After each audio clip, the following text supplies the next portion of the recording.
y viernes son feriados, a lo cual esos 2 seminarios no van a estar. Entonces, mi idea es hacer una síntesis tanto de sistema nervioso como de cabeza y cuello, para que no pierdan ninguno de los 2 temas. Al menos voy a hacer el intento. Dale. Vamos para adelante, entonces. ¿Ahí se ve la pantalla correctamente? Sí, perfecto. Buenísimo. ¿Y me escuchan bien? Sí, está bien. Bueno, yo voy a deshabilitar mi cámara porque estoy teniendo bastante fluctuación de internet. Así que voy a minimizar las interferencias. A ver.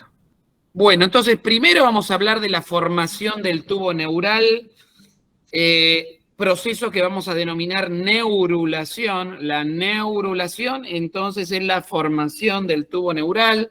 Hablamos de una neurulación primaria, que es a la que nos vamos a dedicar principalmente, que es la que forma el cerebro, el tronco del encéfalo, el cerebelo y la mayor parte de la médula espinal, a excepción de la parte extrema, lo que es el cono medular, la parte sacra, que esa deriva de lo que llamamos neurulación secundaria. Es decir, la neurulación primaria se completa en su extremo caudal por la neurulación secundaria, que en nuestra especie no es del todo importante porque somos primates. Los primates no tienen cola, me refiero a cola como tiene un gato, como tiene un perro, como tienen los monos, ese sistema nervioso que se forma por este mecanismo secundario, tiene que ver con la movilidad de ese apéndice extra que es la cola, que en algunos animales, como los monos, les sirve para colgarse los árboles, es una extremidad más. Y tiene hasta, diríamos, su propio sistema nervioso. ¿Me escucharon?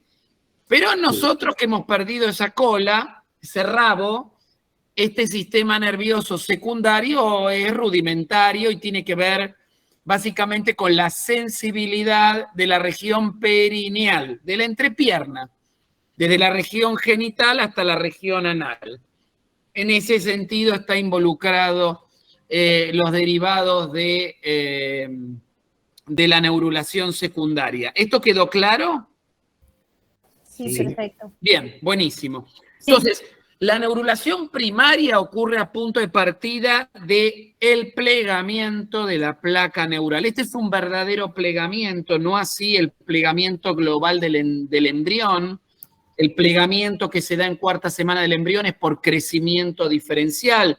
Lo cefálico por sobre lo caudal, lo dorsal por sobre lo ventral, lo medial por sobre lo lateral. Y este crecimiento diferencial lleva a que el embrión adquiere esta forma cilíndrica y con el tiempo la forma de letra C típica que vemos en la quinta y sexta semana del desarrollo, coincidente con el periodo somítico. ¿Bien?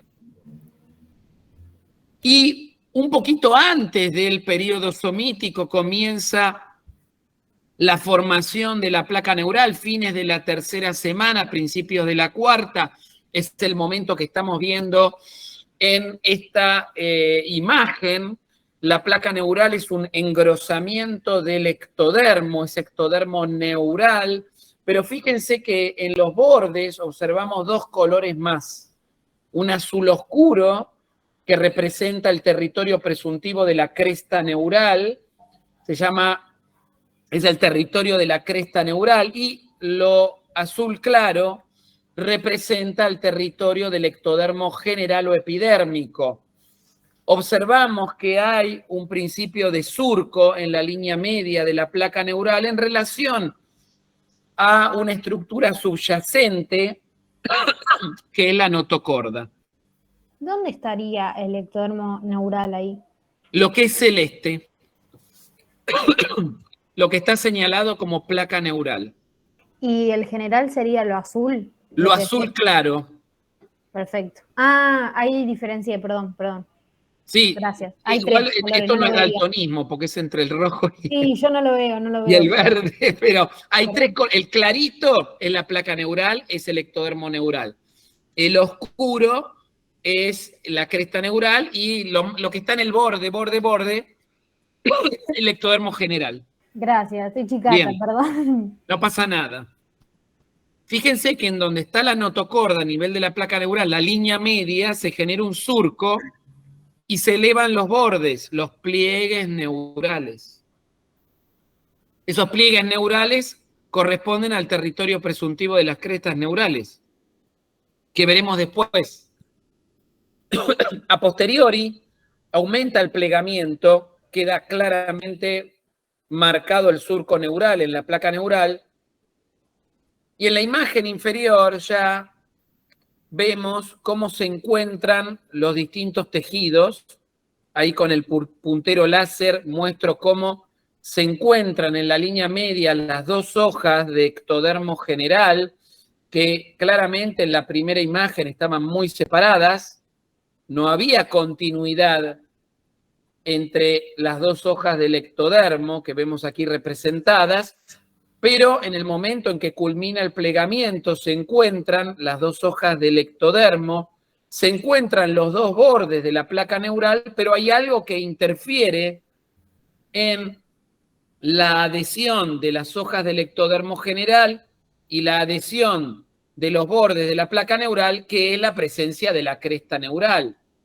Ese epitelio que aquí está representado de azul oscuro va a hacer transición epitelio-mesenquimática. Acá vemos el mesénquima de la cresta neural, es un ectomesénquima, la cresta neural, y la transformación del epitelio en mesénquima permite que el ectodermo pueda unirse al ectodermo contralateral y el ectodermo neural pueda unirse al ectodermo contralateral también. Entonces aquí hay continuidad de los epitelios gracias a la transición epitelio-mesenquimática que hace la cresta neural. Y aquí vemos cómo queda conformado el ectodermo general en epidermis, la cresta neural marcada como puntitos mesenquimática y el tubo neural formando ahora sí un epitelio continuo rodeando una luz, la luz del tubo neural. Y siempre aquí, en relación ventral, está la notocorda. Y aquí al pie dice proceso de neurulación primaria. Observe cómo la migración de la célula de la cresta neural ocurre mientras se fusionan los pliegues neurales. Esto es esquemático y aquí lo vemos en el pollo, que es el embrión más estudiado respecto a cómo se forma la placa neural. Vemos en el fondo de la imagen la línea primitiva. Se las estoy señalando, ¿la ven? Sí, sí. Sí. Línea primitiva que termina en esta depresión oscura, que es el nodo. Este es el nodo de Jensen, el nodo primitivo en mamíferos. Y a continuación, cefálico al nodo, me encuentro con la placa neural. Si miran en la imagen de al lado, ven una extensa línea primitiva con esta zona negra que es el nodo, ¿bien? Y vemos el territorio de la placa neural, con una zona blanquecina que se ve que es la zona deprimida en la línea media, el futuro surco neural.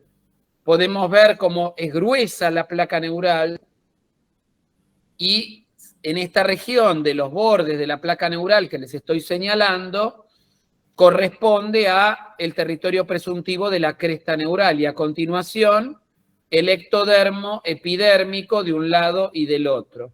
Vemos la hoja mesodérmica y vemos la hoja endodérmica, ¿bien? Pero hay un tema aquí que es la línea media. La línea media, ¿de dónde deriva esta línea media? Toda la línea media, ¿de dónde deriva? Era de... ¿Cómo? Del ectodermo. Mal. Del nodo. Del nodo. La línea media deriva del nodo tardío. La notocorda en la hoja mesodérmica, la placa del piso en la hoja ectodérmica y el endodermo de la línea media o endodermo dorsal. Pero fíjense acá, es como un paquete. No se puede distinguir estos tres elementos o es muy difícil de distinguirlos, pero si nos vamos a los costados, podemos ver perfectamente las tres hojas germinativas, pero en la línea media no. Y fíjense que esta depresión se extiende hasta el nodo. Está claro que derivan del nodo estos tres componentes y constituyen lo que denominamos la notoplaca. ¿Cuáles La son notoplaca los tejidos? son los derivados del nodo tardío que vimos la otra vez. Perfecto. Placa del piso, notocorda y endodermo dorsal de la línea media. Ahora, esto, fíjense, está íntimamente adherido y va a generar una fuerza en la línea media que va a colaborar en el plegamiento, en el modelado de la placa neural. Se llama notoplaca. Bien, a continuación podemos ver, acá sí, separados los tres elementos, los podemos ver aquí clarito en este preparado histológico, cómo se ven los tres elementos que configuran a la notoplaca, los derivados del nodo, la placa del piso, la notocorda y el endodermo dorsal de la línea media. Aquí están los derivados del nodo. A continuación vemos la placa neural. Fíjense que los núcleos se distribuyen a distintas alturas. Es un epitelio de aspecto pseudoestratificado, así lo van a ver en histología, con los núcleos no están polarizados, no están ordenados, están a distintas alturas. Esa es la característica del epitelio pseudoestratificado. Pero, ojo, que en la placa del piso, las células sí están claramente polarizadas. Fíjense, los núcleos están todos a nivel basal. Y vamos a ver después que estas células tienen una forma piramidal. La placa del piso tiene células de aspecto piramidal, con sus núcleos basales, con la presencia de anillos de actina contráctiles a nivel apical. Esta placa del piso genera una fuerza mecánica, constituyendo lo que se llama punto bisagra medial. Punto bisagra medial. Está en inglés, obviamente, acá la sigla.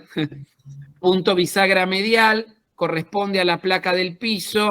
Son células piramidales que generan, obviamente, una fuerza en forma de bisagra, que aquí lo estamos viendo, porque plegar es doblar una hoja sobre sí misma a nivel de la zona bisagra. Así que esto es un verdadero plegamiento. Fíjense el territorio presuntivo de la cresta neural en los bordes, en los pliegues neurales, y a continuación el ectodermo general. Vemos el mesodermo y vemos el endodermo. Por supuesto, esta placa sigue elevándose. Aquí vemos claramente el surco neural, la placa del piso conformando la zona bisagra medial, N de notocorda, los pliegues neurales que formarán la cresta neural y, por supuesto, el ectodermo a continuación. El mesodermo y el endodermo, en este caso de la región faríngea. Este es un corte a nivel del intestino anterior. Este es futuro rombencéfalo, perdón. Y si uno ve cómo queda conformado el tubo neural en la última imagen, la luz en forma de rombo, creo que es bastante explícita de qué región del tubo neural estamos hablando. Y adquiere esa forma de rombo porque, si ustedes observan aquí, hay otras dos zonas bisagras que vamos a llamar dorsolaterales. Estas bisagras dorsolaterales las encontramos en las regiones dorsolaterales de la placa neural, como su nombre lo indica, pero básicamente en las zonas más anchas de la placa neural, en la zona cefálica donde se va a formar el encéfalo, encontramos estas zonas bisagras dorsolaterales. Fíjense este mesénquima que se ve en C, es el mesénquima cefálico, el mesénquima derivado del mesodermo paraxil no segmentado de la cabeza, que en algunos libros los van a encontrar como somitómeros, que es un término incorrecto, no existen los somitómeros, se ve claramente que no hay somitas ni estructuras somitoméricas, esto es un mesénquima, tejido mesenquimático, constituido por el mesodermo paraxil no segmentado craneal. Corresponde obviamente a la región faríngea. Esto combinado, este mesénquima paraxil, combinado con la cresta neural, va a formar lo que llamamos mesénquima branquial, muy importante a la hora de formar la cara y el cuello. Este es el mesénquima derivado del paraxil no segmentado de la cabeza. Falta la cresta neural para llamarlo mesénquima branquial. ¿Esto quedó claro? Sí. Solo vemos un componente en este momento.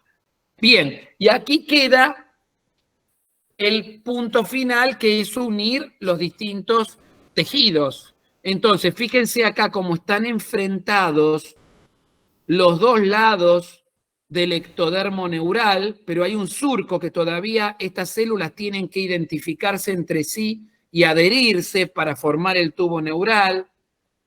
Vemos un epitelio continuo dado por el ectodermo general y vemos, señalado con flechas, unas células apelotonadas aquí, corresponden a la cresta neural haciendo transición epitelio-mesenquimática. Esta cresta neural se va a combinar con este mesénquima que conforma el mesodermo paraxil no segmentado y ahí va a aparecer entonces la cresta neural. Perdón, el mesénquima branquial, quise decir. Aquí está la faringe, en esta región, la región faríngea, y aquí va a estar conformándose el corazón, para que se ubiquen anatómicamente. Esta depresión que ven aquí, a nivel del ectodermo general, corresponde a una placoda, que es un engrosamiento general, un engrosamiento del ectodermo general, que va a formar parte de los órganos de los sentidos. En este caso es la placoda ótica, el futuro otocisto, que va a formar el oído interno, la parte sensorial del oído. Placoda ótica, que luego formará la vesícula ótica u otocisto, que formará a su vez el oído interno, la porción sensorial del oído. ¿Bien?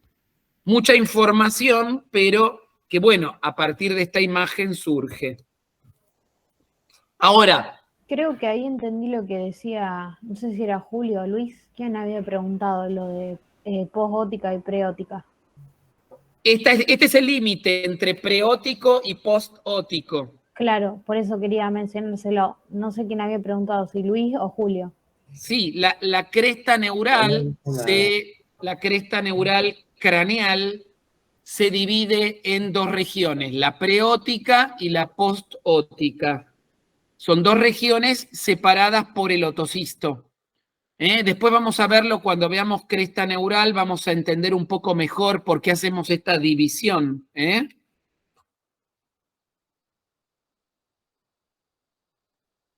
Claro, obviamente la cresta neural craneal, más que de la cabeza, de la cara y parte del cráneo. Ahora, ¿cómo se establece el territorio correspondiente a la placa neural? Y el mecanismo es la inducción neural. La inducción neural es el mecanismo por el cual se determina la placa neural, porque lo que vimos antes es la diferenciación de la placa neural en tubo neural. Pero ¿cómo se establece la región correspondiente en el ectodermo de ectodermo neural versus ectodermo de cresta neural versus ectodermo versus ectodermo general? Y una señal fundamental que permite la identidad posicional dentro del ectodermo es una molécula que se llama BMP. BMP4 BMP4 que sintetiza el ectodermo, que secreta el ectodermo, es una señal que da información posicional, actúa como un morfógeno. Y los morfógenos son señales que difunden en forma de gradiente de concentración y en función de ese gradiente de concentración, las células interpretan en qué posición se encuentran, adquieren identidad posicional y esa identidad posicional tiene que ver con su determinación posterior. Si es ectodermo neural, si es ectodermo de la cresta neural o es ectodermo general. En la región correspondiente a ectodermo neural se sintetizan antagonistas inhibidores de la expresión de BMP, que aquí tenemos escritos: coordina, noguina y folistatina. No están los tres juntos, son distintos inhibidores que se han identificado en distintas especies, la folistatina, por ejemplo, en anfibios, la coordina en aves, no importa, son inhibidores de BMP. Lo importante es inhibidores o antagonistas de BMP. Entonces, fíjense, si yo a un ectodermo epidérmico lo pongo en relación a altas concentraciones, perdón, yo a un ectodermo epidérmico le inhibo la expresión de BMP, se convierte en neural. Ahora, si se expresa BMP, se convierte en epidérmico, o sea, la concentración de BMP, si es alta, hace que el ectodermo sea general, y si la concentración de BMP es baja, hace que sea neural. ¿Alcanza con la inhibición de BMP para que el ectodermo sea neural? La respuesta es no. O sea, falta una señal positiva. La señal negativa, si ustedes quieren, sería BMP. La señal positiva, la tienen ahí escrita, es FGF. El factor de crecimiento fibroblástico tiene que estar presente para que ese ectodermo sea neural. No alcanza con la inhibición de BMP4. En este esquema, fíjense, podemos ver la región donde se expresan los antagonistas de BMP. ¿Y dónde se expresan, como se observa aquí? En el organizador, en el nodo y en los derivados del nodo, en la línea media, que son los derivados del nodo, particularmente la notocorda, vemos la inhibición de BMP. Por lo tanto, en la línea media es donde vamos a encontrar la menor concentración de BMP. En la medida que me alejo de la línea media, va a ir aumentando la concentración de BMP. Y si ustedes observan en esta imagen muy bonita de abajo, A y B, vemos marcado el nódulo de Jensen, el nódulo primitivo, la expresión de noguina, uno de los inhibidores de BMP, este es un embrión de pollo. Vemos lo que sería la notocorda y cefálico a la notocorda, el mesodermo precordal que forma esta media luna.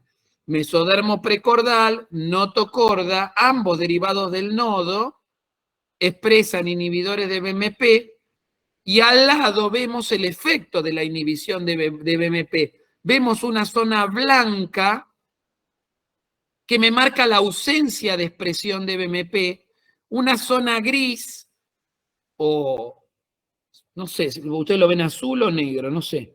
Una zona grisácea que corresponde a una región intermedia de concentración y una región de alta concentración de BMP. Y acá, visualmente, aunque no se puede distinguir, puedo decir que esto blanco es la placa neural, esta zona gris del borde es la cresta neural y esta zona oscura es el ectodermo general, sin que pueda distinguir nada en ese ectodermo desde el punto de vista histológico. ¿Me pudieron seguir la explicación? Sí, profe, no sé si me lo perdí, pero ¿quién es, o sea, eh, perdón, de dónde viene FGF? Del hipoblasto, Ok. que no es un dato menor, es lo que vamos a hablar ahora. Tengo una pregunta. Sí, BMP4 viene del ectodermo general, ¿no? no, del ectodermo. El ectodermo sintetiza BMP4, lo secreta al exterior. Lo vamos a BMP4 lo vamos a encontrar fuera del ectodermo, en la superficie del ectodermo, porque es una molécula que se secreta y va a actuar en receptores superficiales. Ahora, no importa eso, porque lo que importa es la concentración, cuánto se secreta. Y cerca de la línea media no se secreta nada, está inhibida la secreción. Alejándome de la línea media va a haber una secreción intermedia, cresta neural. Y lejos de la línea media, el ectodermo puede sintetizar normalmente BMP, va a ser ectodermo general. Perfecto. ¿Se entendió? Sí, muchas gracias. No de nada, pero aprovechando que me hiciste la pregunta, supónganse que yo trasplanto un nodo al borde de este embrión, aquí, trasplanto un nodo, un nodo de otro embrión de la misma edad.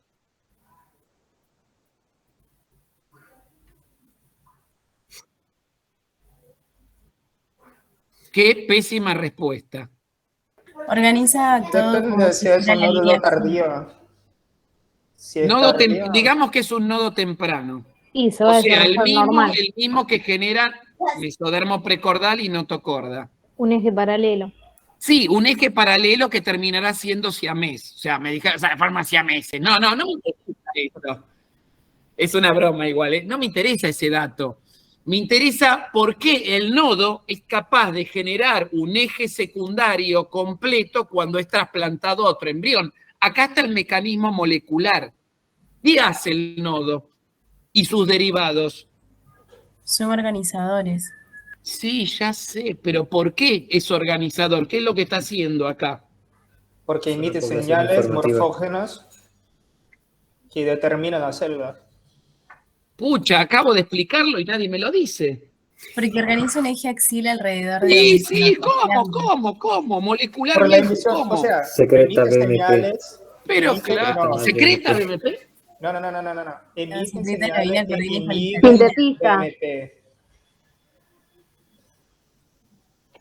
Ay, qué difícil que es esto, chicos. A ver, si yo pongo un nodo en la zona correspondiente a alta concentración de BMP, el nodo y sus derivados, el nodo trasplantado y sus derivados, va a inhibir la expresión de BMP en ese sector donde lo estoy trasplantando. Exacto. Por lo tanto, le cambia la información posicional a las células que están en relación a ese nodo que fue trasplantado. Y esa es la capacidad organizadora.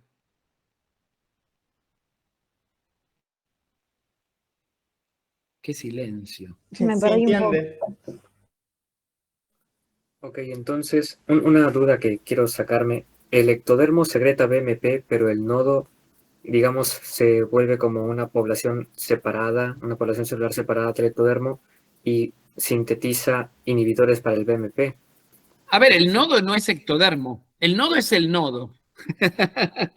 Ah, El claro, nodo, en todo caso, podemos decir que es epiblástico. eso, sí, lo estaba mezclando todo. Porque además No, los entonces derivados sí, del nodo están en las 3 hojas germinativas, en la línea media el derivado del nodo. A lo cual, ¿podés Sí. decir que es ectodérmico el nodo? No se puede. claro, sí, ahí lo mezclé mal. No, ahora Pero sí lo se que lo quiero entendí. decir es que si yo trasplanto un nodo en esta zona de alta concentración de BMP, ¿qué va a pasar con la concentración de BMP en esta zona periférica? Se va a inhibir. Se va a inhibir y entonces las células de esta región que naturalmente iban a ser ectodermo general, ¿qué entienden ahora desde el punto de vista posicional? Que van a ser ectodermo neural. ¿Pero por qué? Porque se ubicarían en qué región. Hay una región en donde cercana a lo que sería el nodo o Pero No, en desde el realidad punto... porque como que se desarrollan como si estuviesen en el eje axial. Eso, o sea, entienden las células que están en la línea media. Pero hay otra línea media. Esta es la segunda línea media. Y las células, al entender que están en la línea media, quieren formar ectodermo neural. O sea, se desarrollarían dos sistemas, sería. ¿Dos sistemas qué? Nervioso. Claro. Eso es lo que hace el organizador. Solo que hasta este momento no entendíamos por qué. Perfecto, gracias. No de nada. Entonces vas a tener dos sistemas nerviosos centrales, dos cabezas con dos cerebros, obviamente dos ejes axiales y a los fines técnicos hay una sola línea primitiva, un solo tronco. Entonces tenemos siameses bicéfalos. Siempre y Claro. cuando hablemos del trasplante de un nodo temprano, ¿no? Sí. Sería sin miembros, porque el miembro es ectodermo general. El miembro es ectodermo general más hoja somática del mesormo lateral. Sería un cuerpo con dos cabezas y dos Perfecto. cuellos, ¿no? Y claro, sí, sí. Y en algún punto la columna cervical se fusiona para hacer una única columna. Sería como una especie de huesito dulce del pollo, para que te lo imagines. Sería, o sea, una persona realmente con dos cabezas. Es una persona con dos cabezas. Lo que pasa es que, bueno, hay varios casos registrados sí. en el mundo. Hay una chica o dos chicas, no sé cómo llamarlo, dos gemelas que viven Sí. en un pueblito muy chiquito de Estados Unidos donde hacen una vida absolutamente normal y cada una al menos afirma que tiene su propia personalidad, sus propios gustos, cada una de las cabezas, déjame que lo diga así, cada una de las cabezas decide qué hacer en ese día en función de sus gustos y la otra cabeza acompaña. Y en el artículo, en su momento, cuando leí, cada cabeza tenía su propio novio. No sé cómo decirlo. Creo que lo vi, unas chicas ¿Lo rubias. viste? ¿Cómo? Unas chicas rubias. Sí, exactamente. Sí, sí. Viven en un pueblo en Estados Unidos. Sí, lo leí. Bueno, nada, no importa, son cosas, anécdotas. Pero lo que quiero decir es, esta sería la explicación. Sí, se entiende. Ahora bien, fíjense, porque uno menosprecia al hipoblasto, y el hipoblasto es muy importante. Es una población transitoria, es una población que es desplazada, es una población que es reemplazada, pero no quiere decir que no cumpla una función importante. Entonces, este modelo va a ilustrar los desplazamientos del hipoblasto que están asociados a la determinación neural, porque el hipoblasto, como pueden ver aquí, expresa FGF, y ese FGF actúa sobre el ectodermo dorsal al hipoblasto y permite que se expresen genes proneurales. Esto es lo que nosotros llamaríamos competencia. El ectodermo se vuelve competente por acción de FGF. ¿Para qué? Si yo inhibo BMP, este ectodermo, el que está marcando FGF, se haga neural. De ahí la combinación de señales. Es FGF más la inhibición de BMP. Pero fíjense cómo FGF está marcando el territorio proneural. Muy bien, fíjense cómo ese hipoblasto va a ser desplazado. En el caso del pollo son unas células particulares que se llaman endoblásticas, pero no importa. Lo importante es el desplazamiento del hipoblasto en sentido cefálico. Miren esto también, que el hipoblasto no solo da señales positivas sobre el epiblasto, futuro ectodermo neural, sino también señales inhibitorias. El famoso Cerberus que inhibe nodal. Nodal es el que permite el que se forme la línea primitiva. Cerberus inhibe nodal Cerberus retrasa la formación de la línea primitiva y si ustedes recuerdan cuando vimos gastrulación, eso permitía que se generaran los movimientos pregastrulares, separar la vida de relación de la vida vegetativa. Se acomodan las células del epiblasto, los movimientos de convergencia y extensión pregastrulares previos a la formación de la línea primitiva, y una vez que se realizaron estos movimientos pregastrulares, ahí recién se puede formar la línea primitiva. De ahí que el hipoblasto inhiba la formación de la línea primitiva. Cerberus inhibe nodal. Una vez que se cumplieron estos movimientos pregastrulares, se separó los territorios ectodérmicos de los territorios mesoendodérmicos, se puede formar ahí la línea primitiva, como se ve en este esquema, pero lo interesante es que el hipoblasto cada vez más es empujado, es desplazado en sentido cefálico. Entonces vemos aquí cómo se ubica el hipoblasto en la región más cefálica de la región más cefálica en relación al epiblasto. Es decir, el hipoblasto se ubica, si ustedes ven acá, cefálico a la ubicación del futuro nodo, del nodo. Esta es la línea primitiva, esta es el nodo, aquí vemos el hipoblasto, por eso este hipoblasto le está marcando al epiblasto cuál es la región donde se puede formar placa neural. ¿Quedó claro esto o no? Sí. ¿Esto sería postgastrular? Esto ya es gastrular, Claro. porque ya tenés línea primitiva y nodo. Sí, o sea, viste cuando miran por la línea primitiva los distintos, los distintos tejidos, básicamente. Sí, sí. Viste que se dice como que en un momento, entre comillas, desaparece el hipoblasto. En este caso sería como el que no desaparece, sino que migra y ahí es donde tiene la función. No, el hipoblasto va a terminar desapareciendo, va a ser completamente desplazado por el endodermo, en el caso de los mamíferos. Sí. Pero antes de ser completamente desplazado, marca el territorio correspondiente a la placa neural. Perfecto. Para que el nodo termine de organizar. Perfecto. Gracias. O sea, vuelve al ectodermo competente, lo voy a decir en estos términos, vuelve al ectodermo competente para las señales que luego el nodo producirá en poder generar la placa neural.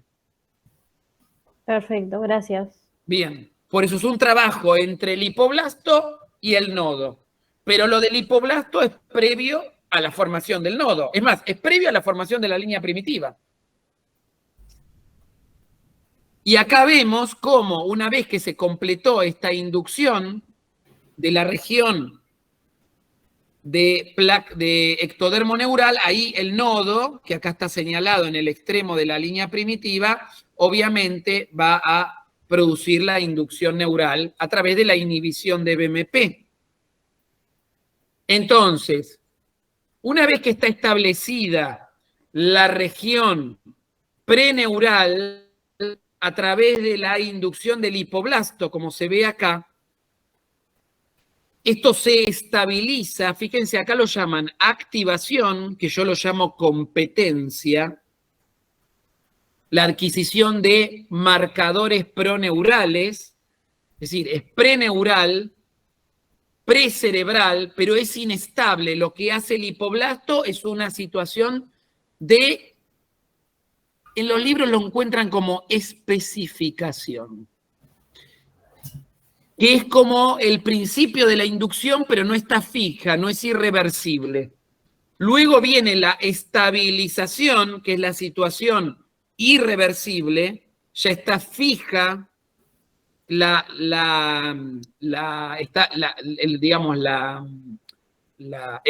estado neural cerebral, y esto es lo que llamamos comúnmente determinación. La determinación es irreversible, se fijó el destino celular, se eligió la vía de desarrollo. ¿Me siguen hasta acá o no? Sí, Sí, profe, solo una Lógicamente consulta. esto es debido a la acción del nodo y sus derivados, el mesodermo precordal y la notocorda. Acá está el rol de organizador o de organizadores. Pero les estaba diciendo recién que es destino neural y cerebral, prosencefálico. O sea, la placa neural, si uno la deja como está, solo da cerebro. Pero no solo la placa neural da cerebro, da cerebelo, da tronco del encéfalo, da médula espinal. Entonces, luego de la determinación de la placa neural en cerebral, viene otras señales, otras inducciones que tienen que ver con lo que llamamos la transformación. Se caudaliza la placa neural y obviamente aparece mesencéfalo, rombencéfalo y médula espinal, pero por señales posteriores al nodo. Por ejemplo, se cree que puede ser por efecto del mesodermo no axial, del mesodermo paraxil, por ejemplo, que el resto de la placa vaya adquiriendo identidad más caudal. Acá está escrito, ¿ven? El modelo propone que la determinación del epiblasto en las diversas regiones del tubo neural se produce a través de 3 pasos o estados. La activación, que es un estado preneural. Epa, ¿qué pasó? ¿Dónde me fui? Ok, ahí está. Uy, qué lío hice. En la activación, el estado preneural lábil, la estabilización o determinación del destino neural, pero exclusivamente región prosencefálica, y la transformación o caudalización, regiones mesencefálica, postencefálica y medular, y las posibles poblaciones señalizadoras. Aquí vemos algo que se llama, desde el punto de vista físico, modelo cooperativo en el plegamiento de la placa neural. Modelo cooperativo que está basado en la existencia de puntos bisagras. Lo que está marcado de rojo es la zona bisagra medial, y dijimos que esa está presente en toda la placa neural, zona bisagra medial, punto bisagra medial, y en las zonas más anchas de la placa neural, en la zona cefálica, encontramos los puntos bisagra dorsolaterales. Pero también aparecen un par de flechas.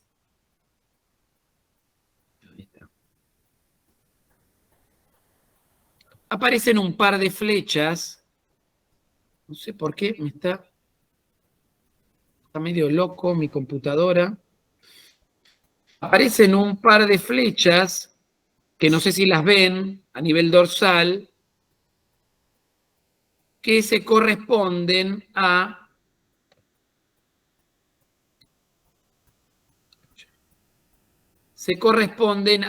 la expansión mediolateral del ectodermo general. El ectodermo general prolifera, se mueve hacia la línea media. ¿Cuál sería la importancia de que el ectodermo general se mueva en dirección hacia la línea media, prolifere en dirección a la línea media? Que se pueda fusionar. Pliegues neurales. O sea, ejerce una fuerza colaboradora, cooperativa, para que se forme el tubo neural. Sí. Lógico, ¿no? ¿Qué estaría empujando de alguna manera el ectodermo general?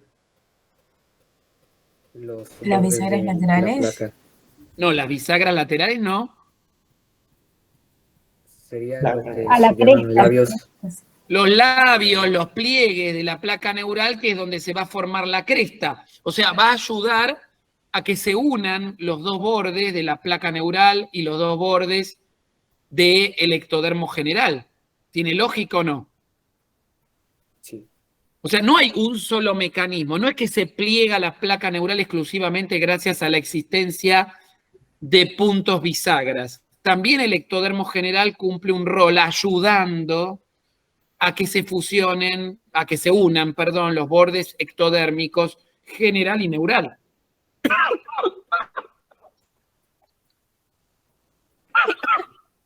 Y por eso hablamos de fuerzas, perdón que tomo agua,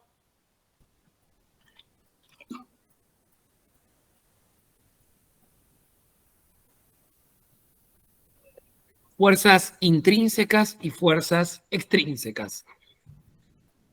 Las fuerzas intrínsecas tienen que ver con comportamientos celulares del propio neuroepitelio, del propio ectodermo neural.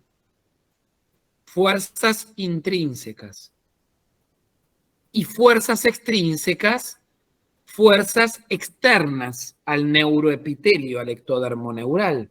Ejemplo, lo que hace el ectodermo general. Entonces, fuerzas intrínsecas, lógicamente, la formación de los puntos bisagra, medial y dorso lateral, que aquí vemos arriba. Ay, no sé qué le pasa a mi compu en este momento, decidió hacer lío el módem, ahí está. Donde vemos la formación de las zonas bisagras, pero interesante es cómo proliferan las células de la placa neural. ¿Cómo proliferan? ¿Proliferan al azar? ¿Proliferan de alguna manera particular?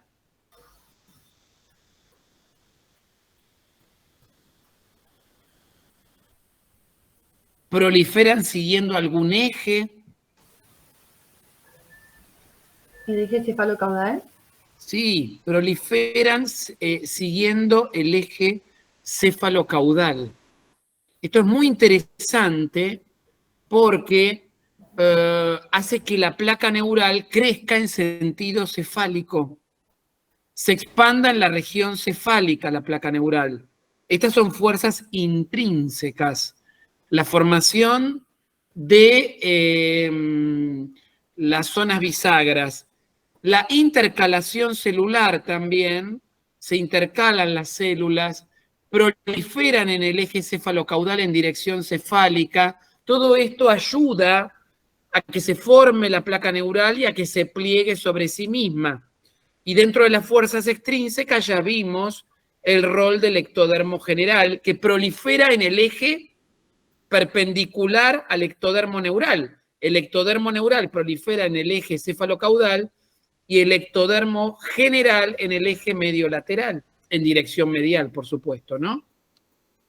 ¿Esto queda claro? Sí. Bien, y otra fuerza extrínseca es la generada por la notoplaca.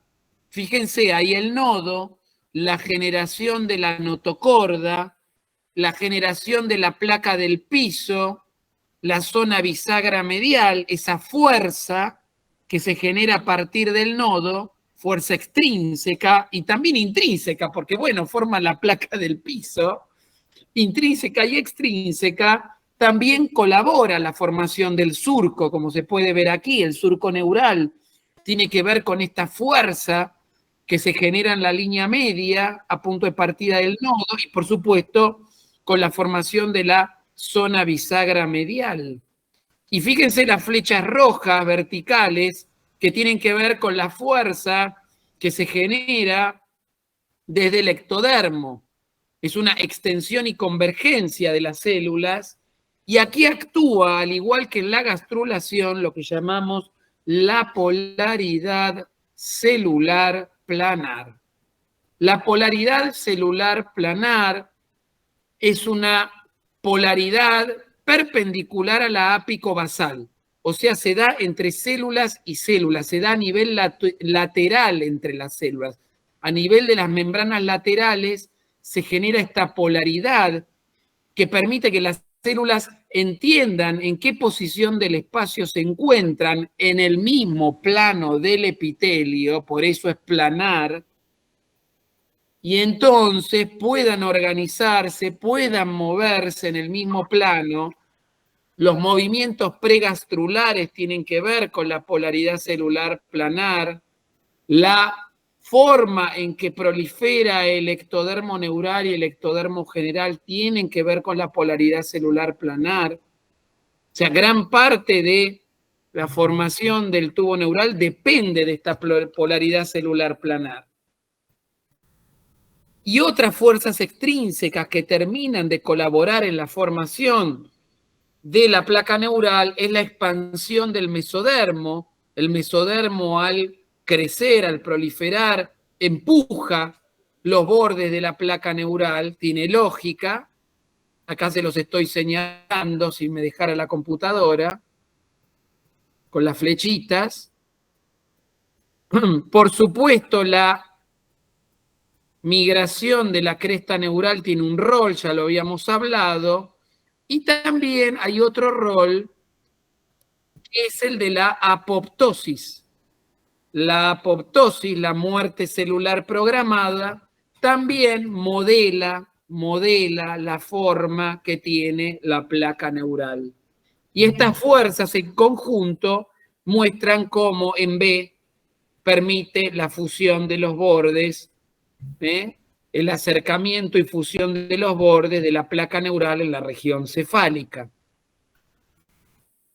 Aquí vemos imágenes de la placa neural y del tubo neural en formación en humanos, ¿sí? Fíjense qué bonita se ve la placa neural en primer plano, en embrión humano. El nodo, no me está dejando, disculpen, el cursor mover el puntero láser, pero en A se puede ver en la parte más caudal, como un surquito, esa es la zona donde se ubica el nodo de Jensen. Y todo eso que ven es hermosa placa neural. Se ven en la región media los primeros somitas, los somitas occipitales, en los bordes de la placa neural.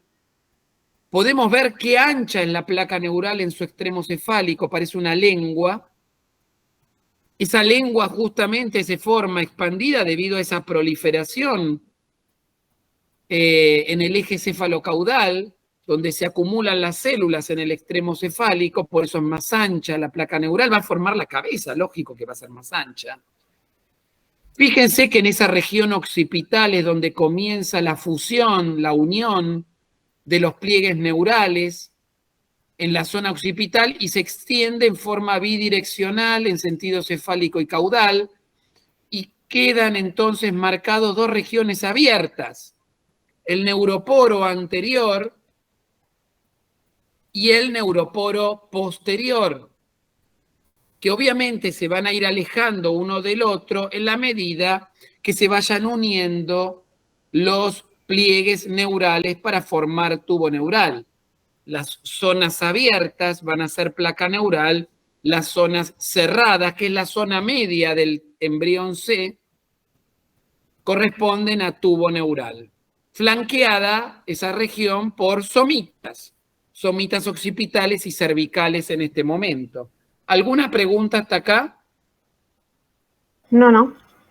¿Qué es ese globo que se ve en B, sobre el que está apoyado el embrión humano? Saco vitelino.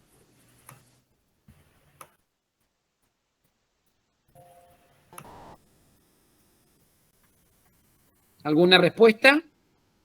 Lo Saco- mismo, pues sería hacia ventral.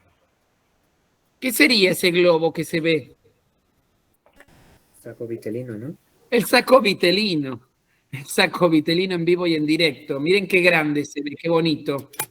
Sí, yo dije eso, o sea, pensé que lo habías escuchado. Ah, no lo escuché, perdón, no lo escuché. Y en la A, en la parte más caudal, en la parte de abajo de la foto, se ve el pedículo de fijación. Y en la parte cefálica, una parte del saco vitelino, ¿no? En C ya está todo cortado, está recortado todo para que puedan ver con más detalle el embrión. Entonces, fíjense en esta imagen, ¿ven la letra alfa griega? Sí. Esa es la zona por donde comienza el cierre de la placa neural para formar tubo neural. ahí comienza la formación del tubo neural en el sitio alfa, se corresponde con los somitas occipitales que están ahí marcados de gris, 4 pelotitas. A nivel del rombencéfalo, como se ve ahí, comienza el cierre del tubo neural y luego ese punto de cierre A avanza, como se ve la flecha, en forma bidireccional, como un cierre de pantalón en sentido cefálico y en sentido caudal. Fíjense que a nivel sacro 1 está el neuroporo posterior, donde finaliza la neurulación primaria y tiene ahí entonces inicio en sacro 2 la neurulación secundaria, que fíjense es muy cortita en humanos, muy sacra, sacrocoxigia, ¿sí? La cola de caballo, esa zona, el filum terminale, tiene que ver ahí con la neurulación secundaria. En cuanto a tiempo, ¿qué relación tiene con el cierre de los neuroporos? Porque yo sé que el anterior se cierra primero. Sí, el anterior cierra primero. En algunos libros lo encuentran como día 25 y día 27. En otros libros aparece como día 27 y 30. Pero, como verán, primero el cefálico y después el caudal. Claro, ¿y la neurulación secundaria se da después del cierre? En general, sí, lógico, porque se da en la cola del embrión la neurulación secundaria, para que te ubiques. Perfecto, sí, ahí estoy En ese mirando. rabito que tiene el embrión en la maqueta de cuarta y quinta. Sí, serían las últimas, Ahí. las vértebras sacras, digamos. Exactamente, la zona sacra. Sí, exactamente. Perfecto. ¿Qué pasa si no se cierra el neuroporo anterior? Tenemos esta patología que se llama anencefalia. No se forma el prosencéfalo, o sea, el cerebro. Pero fíjense que sí se forma la cara. La cara de este chico se forma. Y la cara deriva de las crestas neurales craneales. Y uno se pregunta cómo es que se forma la cara y no se forma el cerebro, siendo que no se cerró el tubo neural. ¿Me siguen la pregunta? La pregunta Sí. es... O sea, no se cierra el tubo neural, queda abierto el neuroporo anterior, obviamente no se forma cerebro, es esa cosa roja que ven ahí, deformada, que sería lo correspondiente al piso del tubo neural, que desgraciadamente cuando el tubo neural queda expuesto al líquido amniótico, el líquido amniótico es deleterio, es negativo, lastima el tejido expuesto y degenera, como vemos en este caso, y sin embargo se formó la cara y un poco de cuello, ¿no? Se ven las orejas. ¿Cómo es que se forma la cara, el cuello, siendo que no se... ¿Me siguieron la pregunta? Se trabó la pregunta. Sí, ¿cómo es que se forma la cara? Que, o sea, que deriva de lo mismo, de lo que sería el prosencéfalo. No, pero Lo que pasa es que no, la no cara es tiene lo un mismo. sorbo precordal. Digamos, no provienen de la misma población celular. ¿Es Sí, válido decir claro. eso? Bueno, esta pregunta no la voy a contestar ahora. ¿Cómo es que se forma cara siendo que el tubo neural no se cerró? ¿Cómo es que migró la cresta neural para formar cara siendo que el tubo no se cerró?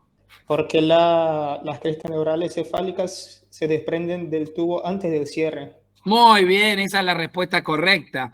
A diferencia del tronco, la cresta neural cefálica migra desde la placa neural, no del tubo neural, a punto de cerrarse. Por eso se puede formar cara, aunque no se forme, no se cierre el neuroporo anterior. ¿Lo quisieras repetir? ¿Qué? No, lo que dijo Luis. Que lo repita Luis. Sí. No, que las crestas neurales cefálicas migran desde el borde neural antes del cierre del tubo, mientras que las troncales después que el tubo se cierra. Gracias. Por lo tanto, no es necesario que se cierre el neuroporo anterior para que se forme cara. ¿Tiene lógica esto que estoy diciendo? Sí. Sí, Claro. Ahora, ¿qué pasa si no se cierra el neuroporo posterior? tenemos esta patología que se llama espina bífida. Y aquí vemos la gravedad de eso, ¿no? Que puede ser quística, como la vemos en la parte inferior, o no quística. No quística se llama mielocele, y si es quística, mielomeningocele. Pero bueno, es espina bífida, ¿eh? Esto es una falla en el neuroporo posterior. Y obviamente la placa neural, que la vemos aquí, ay, me anda el cursor, qué bueno, esta es la placa neural abierta, que estuvo expuesta al líquido amniótico, el líquido amniótico degeneró la placa neural abierta y obviamente este chico tiene una parálisis en los miembros inferiores y no puede controlar los esfínteres. Tiene cerebro porque el neuroporo anterior se cerró, pero es un chico destinado a la silla de ruedas. Si esto pudiera operarse intrauterinamente, que se puede, si uno tiene los recursos, se le pone un parche a esa placa neural abierta y evitamos el contacto con el líquido amniótico. Y se podría preservar la función. Por eso, para que no surja todo esto, anteriormente a la madre se le recomienda la toma de ácido fólico. Muy bien, y ahí viene el punto clave, ¿cómo prevenir estas patologías? Estas patologías, en un 80% de las veces, dependen de cuánto es el consumo de ácido fólico de esa embarazada. El ácido fólico se encuentra en las verduras de hojas verdes, que ahora está muy de moda ser vegetariana, cosa que está muy bien porque van a tener mucho ácido fólico. Pero las clases sociales de bajos recursos, desgraciadamente, no pueden pagar la lechuga 1.000 pesos el kilo, como está saliendo últimamente. La verdulería es incomprable. Entonces, ¿qué come la gente de bajos recursos? Pan, galletitas y fideos. ¿Están de acuerdo? Sí. Sí. Harinas. Te debo las verduras de hojas verdes. Y por ende, tienen déficit de ácido fólico. Entonces, esto era un problema social en algunos países, como en Chile, donde la clase alta está muy, muy lejos de la clase baja. Los países con clase media ven poco estas patologías, pero los países que tienen una clase de bajos recursos muy importante, es una patología muy prevalente. Hasta que salieron leyes donde se incorporó el ácido fólico a las harinas. Muy inteligentemente dijeron, ¿cómo podemos hacer llegar ácido fólico a la gente que tiene bajos recursos, que tiene un déficit nutricional? Agreguémoslo a lo que comen. Entonces se agregó ácido fólico, vitamina B12, para el sistema nervioso también, y hierro, para que no tengan anemia, porque carne también es cara. Entonces, todo lo que le falta a la gente de bajos recursos se agregó en la harina. Cuando ustedes compran harina, va a decir harina enriquecida por ley, con ácido fólico, hierro, B12 y otras cosas. ¿Sabían esto o no?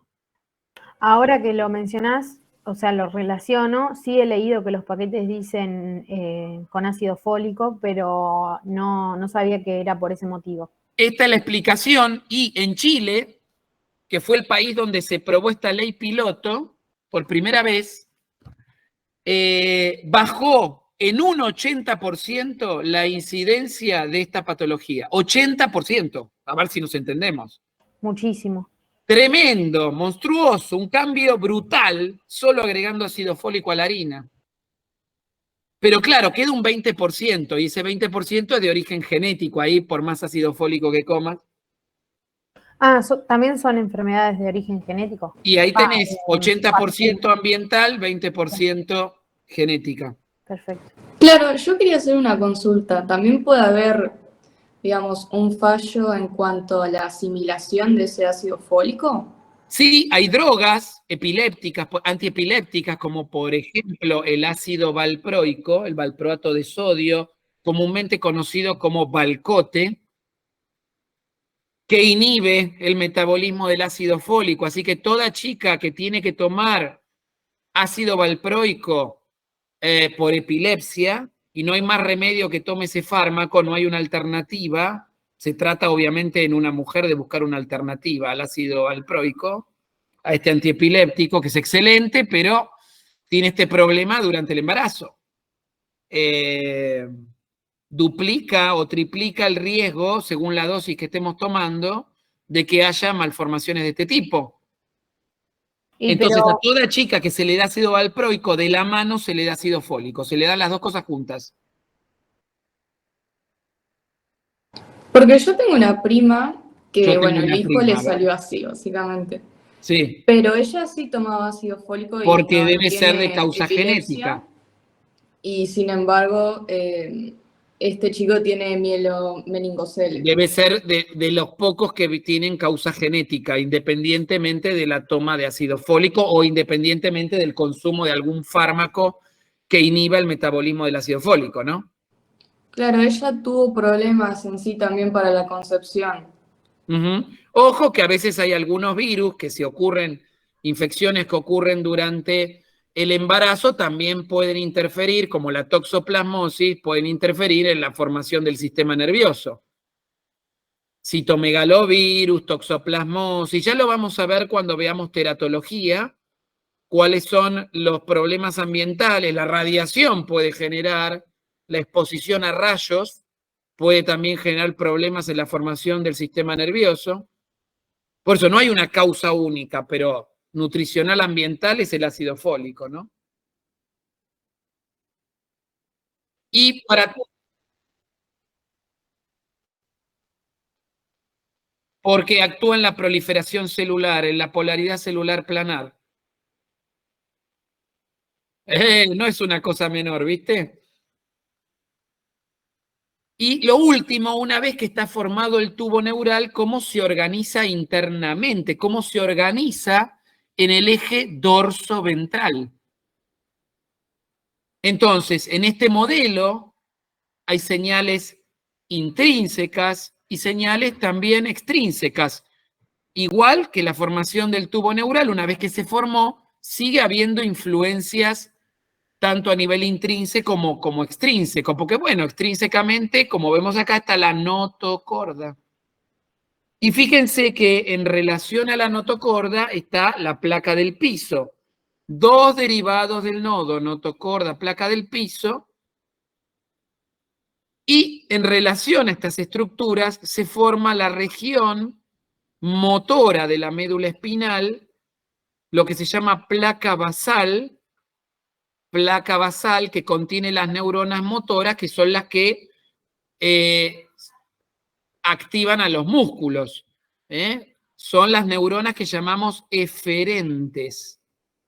Y en la región dorsal vamos a encontrar las neuronas que reciben la información aferente, o sea, la información que viene del medio.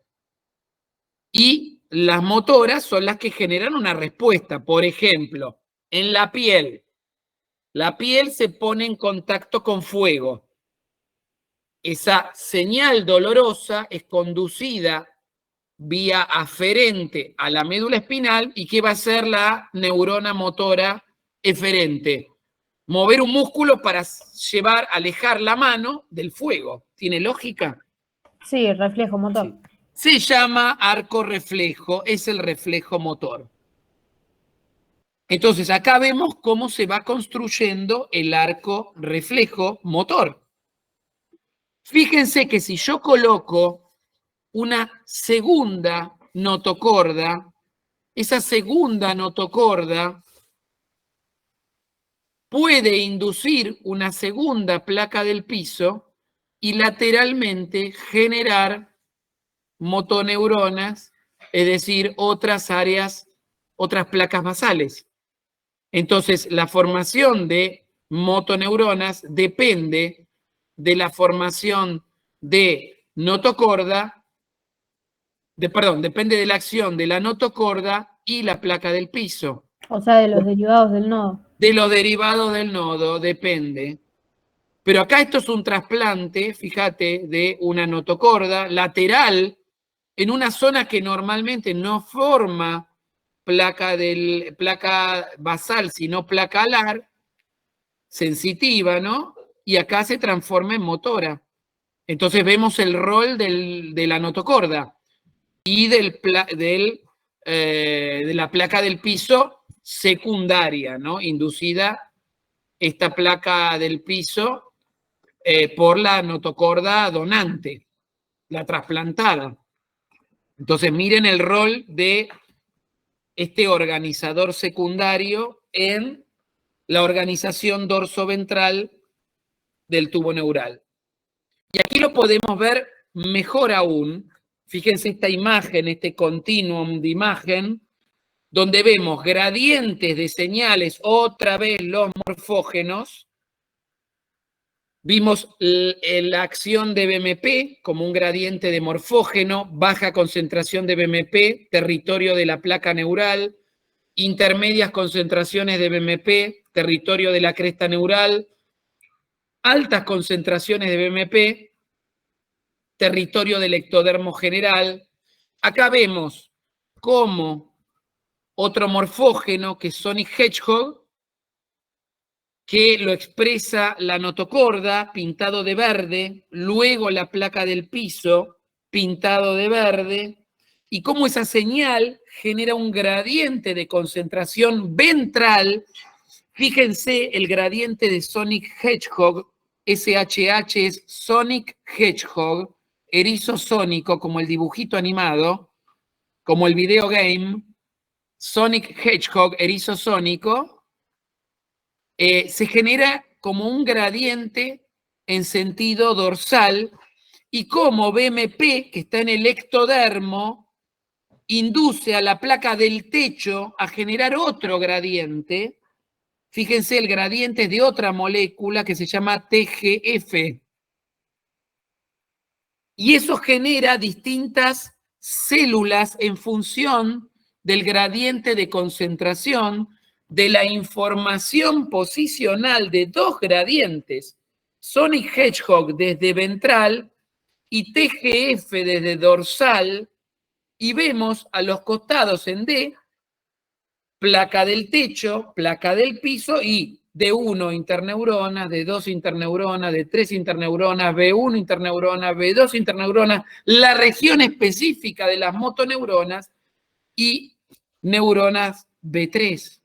Toda esta organización dorsoventral depende de dos gradientes de expresión antagónica desde la placa del piso y desde la placa del techo.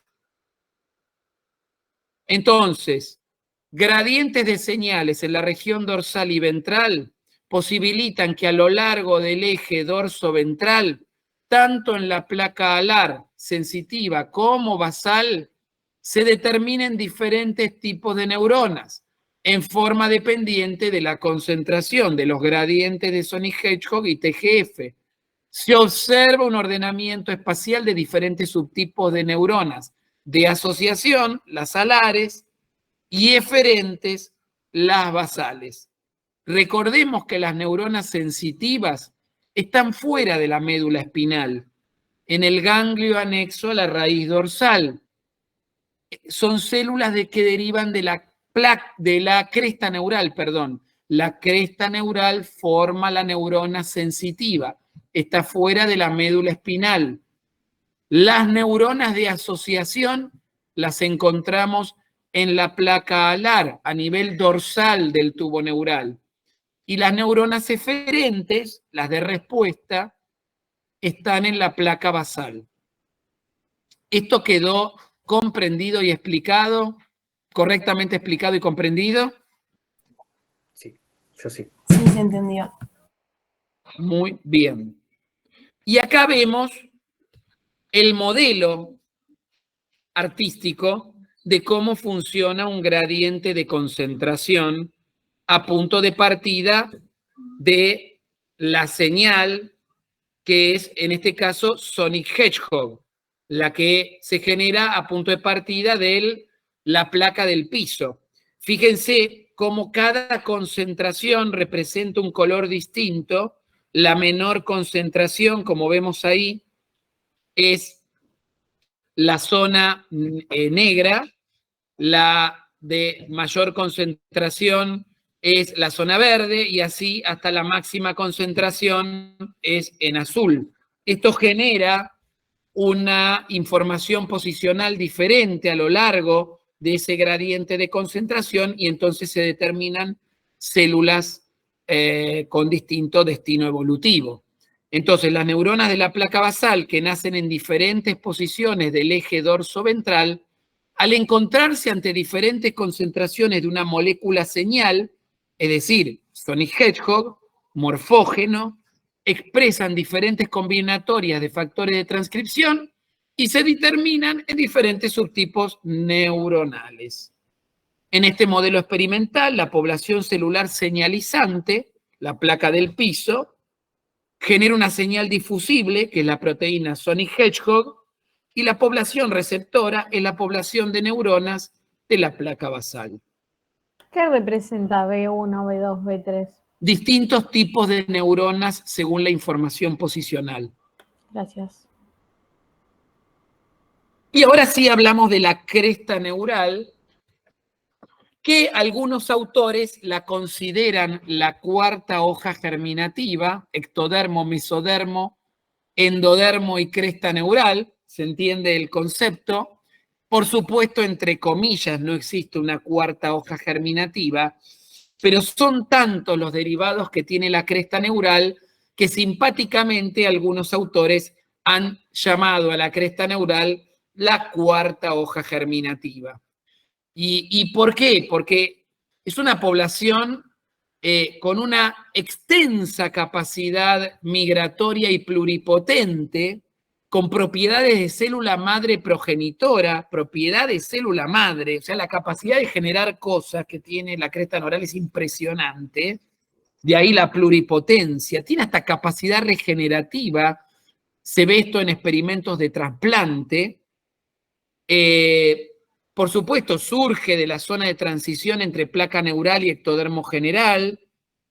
Inicialmente se ubica en la región medial dorsal, pero después migra, ¿no? Migra a diferentes regiones. Y la cresta neural cefálica se ha expandido en los vertebrales predatorios. Es decir, la aparición evolutiva de la mandíbula tiene que ver con la formación de la cara y el cuello. La mandíbula es un hito evolutivo. Aparecen los predadores y, por supuesto, el concepto de presa.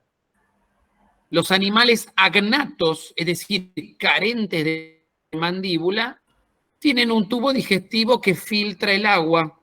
Lo que entra por la boca sale por la cola y en el camino obtienen los nutrientes y eliminan los desechos. No tienen en general predadores, no necesitan una mandíbula, ni para atacar ni para defenderse.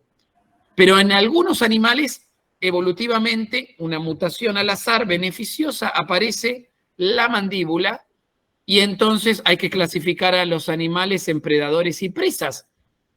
Y esto hace la aparición de la mandíbula, la necesidad de cazar o la necesidad de escaparse del predador y por ende el desarrollo de los sentidos. Y la cara no es más que el órgano que contiene a los sentidos.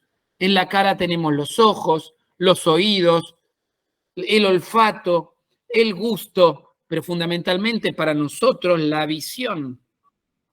Entonces la cara surge a punto de partida de esta división de los animales en predadores y presas con la aparición evolutiva de la mandíbula, donde tenemos dientes, donde podemos atrapar a la presa o eventualmente morder para defendernos, ¿no? De nuestro predador, antes de morir al menos. ¿Se entendió esto? Sí. Sí. Por supuesto, la cresta neural es inducida en el territorio presuntivo de la cresta neural en el borde de la placa neural.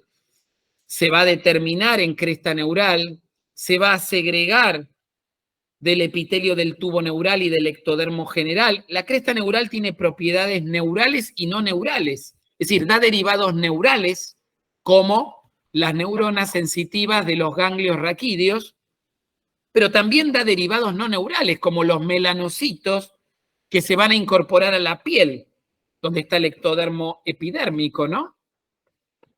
Y por supuesto, para poder dar sus derivados, tiene que hacer transición epitelio-mesenquimática. Va a migrar por distintas vías. Una de esas vías es guiada, ¿se acuerdan que lo hablamos? Por los somitas. Los somitas guían la migración de la cresta neural hacia regiones ventrales. Así que tienen varias vías de migración. Esta la vamos a pasar porque son los mecanismos celulares a nivel ya muy detalle de estos mecanismos biológicos del desarrollo. Y esto ya lo vimos esquemáticamente, lo amarillo es el territorio presuntivo de la cresta neural, que en el plegamiento del tubo neural los bordes se acercan, se fusionan y de ahí surge la cresta neural por transición epitelio-mesenquimática. Se desprende tanto del ectodermo general como del ectodermo neural. Aquí vemos señalado a la cresta neural, aquí formando de amarillo los ganglios raquídeos. Estas son las neuronas sensitivas que se van a conectar sus prolongaciones a las placas alares, y aquí vamos a tener las placas basales donde están las motoneuronas. El arco reflejo estaría aquí ya en formación. ¿Ese es el famoso GARD? El GARD, ganglio anexo a la raíz dorsal del nervio raquídeo. Este es el GARD, como se abrevia. Deriva de la cresta neural. Y aquí vemos cómo son las células mesenquimáticas que corresponden a la cresta neural. Miren las prolongaciones que tienen, los pseudopodios, lamelipodios, filipodios finitos como pelitos. Acá vemos los tres tipos de prolongaciones de las células mesenquimáticas que están lógicamente migrando. Obviamente la inducción de la cresta neural depende del gradiente de concentración de BMP. Acá se ve muy bonito.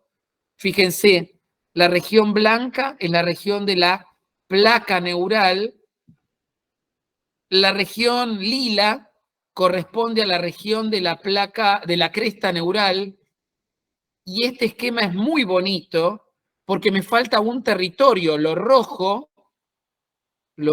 corresponde al ectodermo general, pero no me dice el esquema que corresponde a lo rosado, ¿no?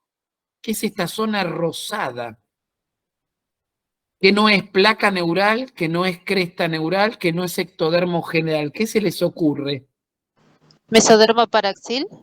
No es, perdón, esto es epiblasto, esto es ectodermo. ¿Cómo va a ser mesodermo paraxil?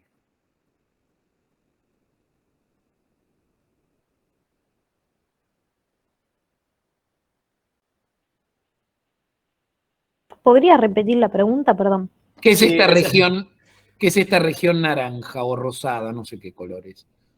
O sea, no es cresta neural, no es No es cresta ectodermo. neural, que es la zona violeta. No es ectodermo neural, esa es la placa neural, lo blanco. No es ectodermo general, que es lo rojo. Es El algo más. territorio de placodas. Muy bien, muy bien. Este es el territorio preplacodal. De acá surgen las placodas. Muy bien. Parabéns. Pero dice o sea, estaba leyendo el Flores y dice que las placodas vienen del ectodermo no neural, aparte de la vesícula óptica que es neural. La vesícula óptica no es una placoda. La placoda es la placoda cristalineada. Sí, o sea, dice que es ectodermo epidérmico general. Por supuesto. A ver, Esto lo habíamos visto antes. Esto es ectodermo neural, ¿estamos de acuerdo? sí, Esto es cresta neural. ok. Y lo que no era ni cresta neural, ni ectodermo neural, ¿qué era? Ectodermo general. Correcto. Y acá el ectodermo general se está dividiendo en dos regiones. El epidérmico, que es el rojo, y el placodal, que es este más color carne. Ah, o sea, que ya son cosas distintas en ese punto. Claro, pero es ectodermo general. Ah, ok. Bien. Y vamos a ir cerrando con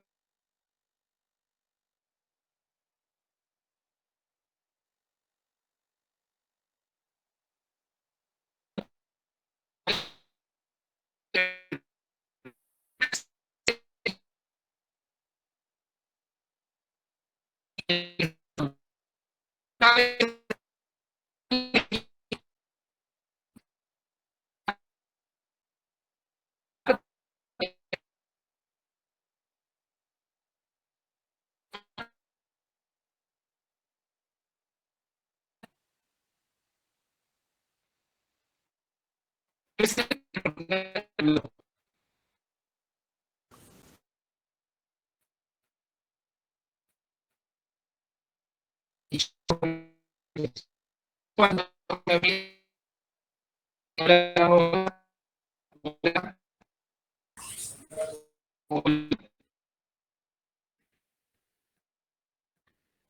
hola, hola. Ahí se escucha. Hola, hola, ahí volvió. Sí. Bueno, lo que les estaba diciendo es que acá se ve la cresta neural cefálica, craneal, o sea, se ubica en la cabeza y el cuello, en la región de la cara y el cuello. Fíjense, el tubo neural está totalmente abierto en su extremo anterior, esto es placa neural. Acá se ve el neuroporo anterior. No se ve nada. Solo se ve que dice la cresta neural y el desarrollo de la cabeza y el cuello. A ver ahí. Ahora sí. Ahora sí. Ahí. Ahí lo logramos. ¿Se ve lo que estoy señalando con puntero láser? Sí. Acá vemos el neuroporo anterior, acá vemos el neuroporo posterior, placa neural totalmente abierta, anterior al neuroporo anterior, placa neural caudal abierta, posterior al neuroporo posterior, la zona cerrada, con somitas occipitales, cervicales, algunos dorsales. Y fíjense, placa neural abierta, le saco el ectodermo general y puedo ver toda la cresta neural cefálica, o sea, migrando del borde de la placa neural que no se cerró. Neuroporo anterior abierto, esto puede dar anencefalia, y sin embargo las poblaciones que forman cara y cuello ya migraron. Lo podemos ver aquí con la flecha, las vías migratorias en la región del prosencéfalo, en la región del mesencéfalo, en la región del rombencéfalo, ¿sí? Yendo hacia la cara, la región frontonasal y la región de los arcos branquiales. Acá podemos ver un poquito más ordenado cómo es esta migración. Migración que aquí está marcada con flechas. Migración, fíjense, violeta en la zona del prosencéfalo, flechas azules en la zona del mesencéfalo y primeras rombómeras, romboencéfalo anterior. Y aquí vemos flechas que se dirigen al segundo arco branquial, al tercer arco branquial, al cuarto y sexto arco branquial, con distintos colores. Las flechas azules representan la migración al primer arco branquial. Estas dos flechas, proceso maxilar. Estas tres flechas, proceso mandibular. Si yo tengo que regionalizar, diría que las flechas violetas alrededor del ojo tienen que ver con el proceso frontonasal. Estas dos flechas azules con el proceso maxilar. Estas tres flechas azules con el proceso mandibular. Las flechas verdes al segundo arco branquial o arco ioideo. Ioides, hueso ioides, ¿no? tercer arco branquial, cuarto y sexto. Aquí están representados con colores verde, amarillo y marrón, como se ve acá, expresión de genes OX. OXA23, OXA2, OXA23, OXAB3, OXAB4. Hay expresión de genes OX a partir del segundo arco branquial, o sea, en el segundo, el tercero y cuarto arco branquiales, la cresta neural expresa genes OX. Pero en la región prosencefálica, mesencefálica y primeras rombómeras no hay expresión de genes OX. Fíjense en este pollito cómo las flechas violetas forman la frente, la nariz, la órbita. ¿Puedo? Hola. Hola. Yo leí algo como que a partir de la rombómera 3, como que para un lado, o sea, para el lado sería cefálico, o sea, respecto a las flechas, como que cancelaba la expresión de Hox. Sí, es un límite rombómera 3. Sí, eso. Y aquí está representado, ya que me lo estás pidiendo. Eso es, esa misma imagen, ¿viste? Esta misma imagen, que la tenemos en una lámina en la cátedra, rombómera 3 es el límite entre la expresión de OX y la no expresión de OX. Entonces tenemos un territorio OX negativo y un territorio OX positivo. El territorio OX negativo tiene que ver con la formación de la cara, proceso frontonasal, órbita, maxilar y mandibular, lo que es la cara. La cara tiene que ver con el OX negativo. Y el cuello, huesoioides y demás arcos branquiales del segundo, el tercero, cuarto, sexto, tiene que ver con la expresión de OX en ese territorio. Ahora, fíjense la diferencia entre OX negativo y OX positivo. El territorio OX positivo no forma hueso membranoso.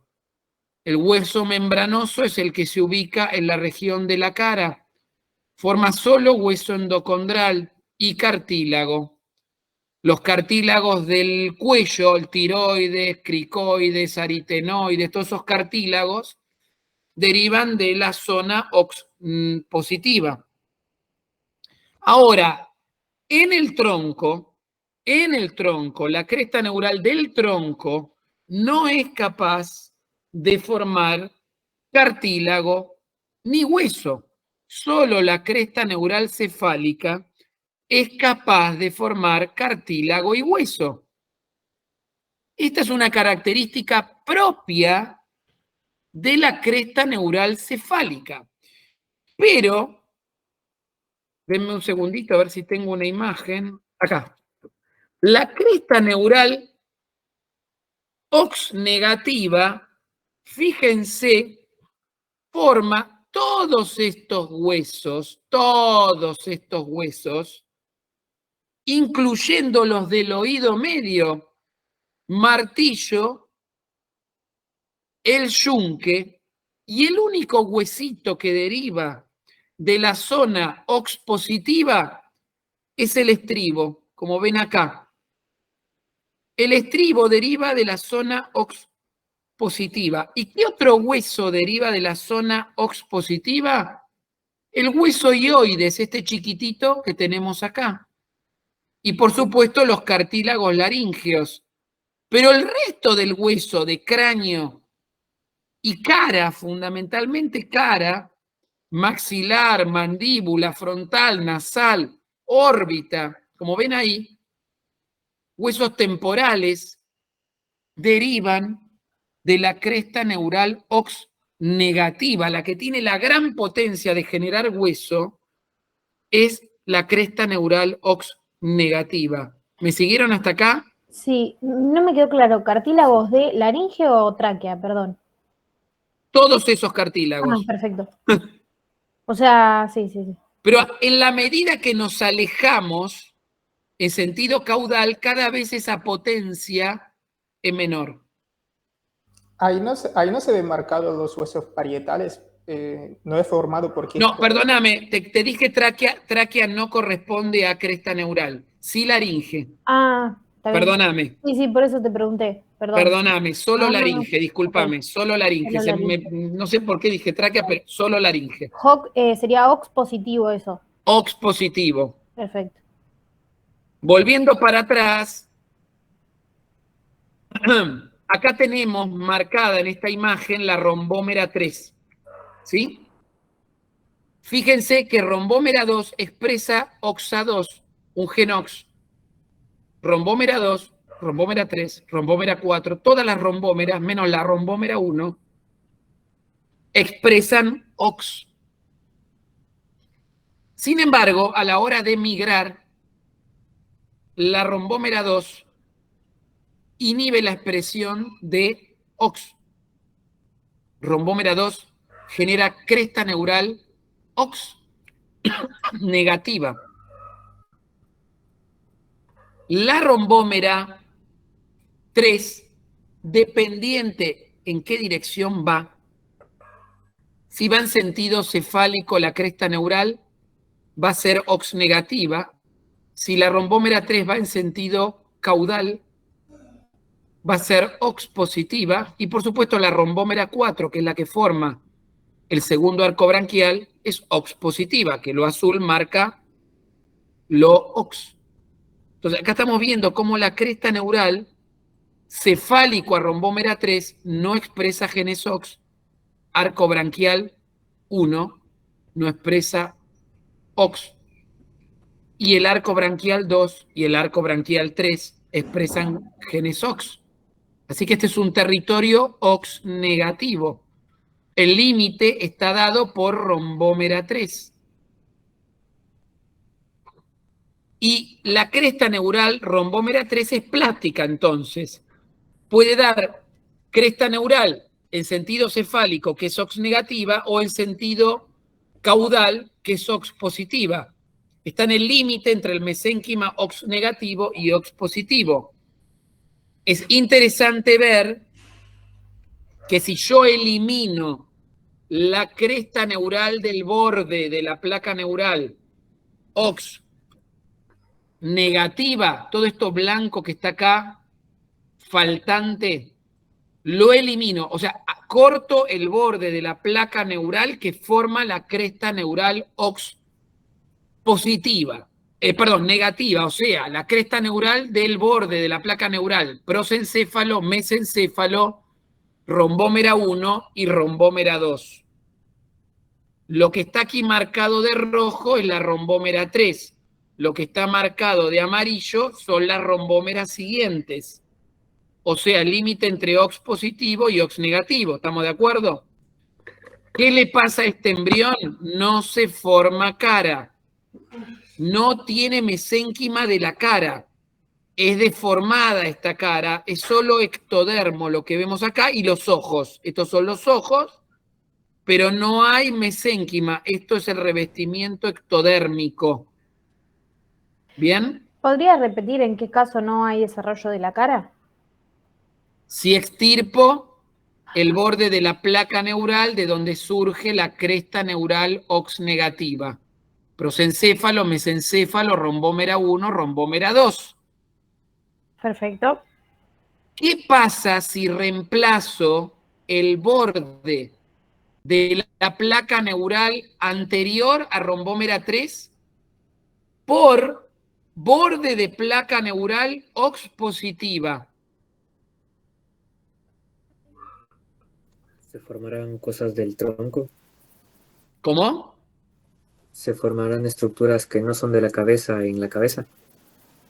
O sea, si yo trasplanto territorio OX positivo a territorio OX negativo, esas neuronas que expresan OX, desgraciadamente, no pueden neutralizar, digamos, su expresión, ya tiene la combinatoria de genes OX, la cara es deformada.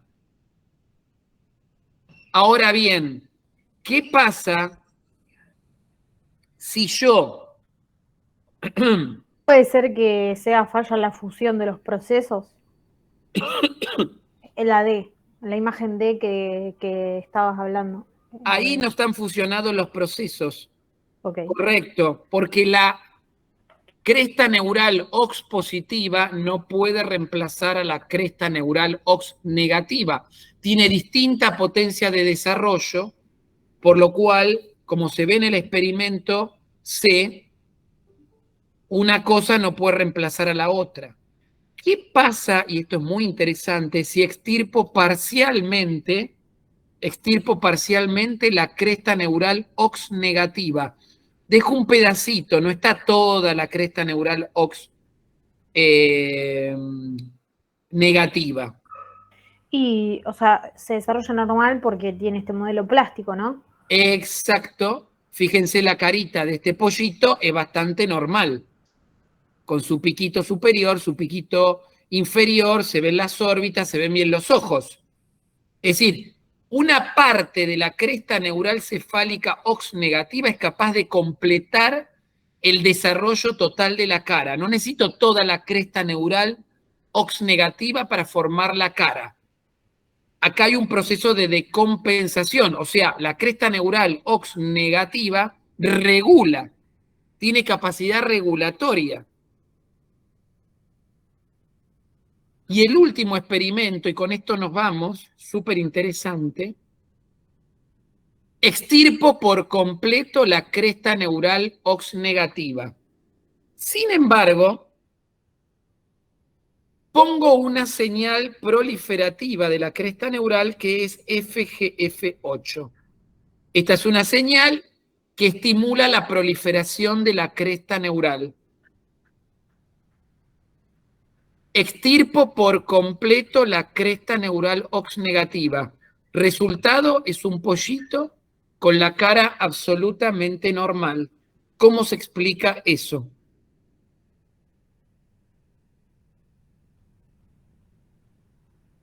Que las crestas que proliferaron es de la rombómera 3, que tiene la capacidad de proliferar con FGF.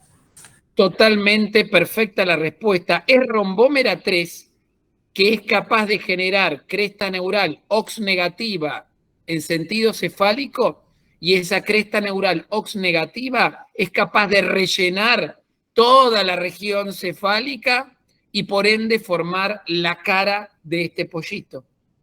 Fíjense la plasticidad de rombómera 3 y la plasticidad de la cresta neural OX negativa, que claramente no está regionalizada. Porque si una parte de la cresta neural OX negativa es capaz de formar toda la cara y rombómera 3 sola es capaz de generar toda la cara, quiere decir que esa cresta neural OX negativa no está determinada per se. Que en función de cómo migre después esa cresta neural, va a adquirir su información posicional definitiva y va a formar o la frente, o la nariz, o el maxilar superior, o el maxilar inferior. Pero inicialmente esa cresta neural OX negativa no está determinada. ¿Se entendió esto? Sí. Sí, sí. Bueno, hemos terminado por hoy. Disculpe, Que tengan un lindo feriado largo la Muchas próxima gracias. semana. Feliz Día de la Patria, del primer gobierno patrio. Gracias. Y que estén muy bien.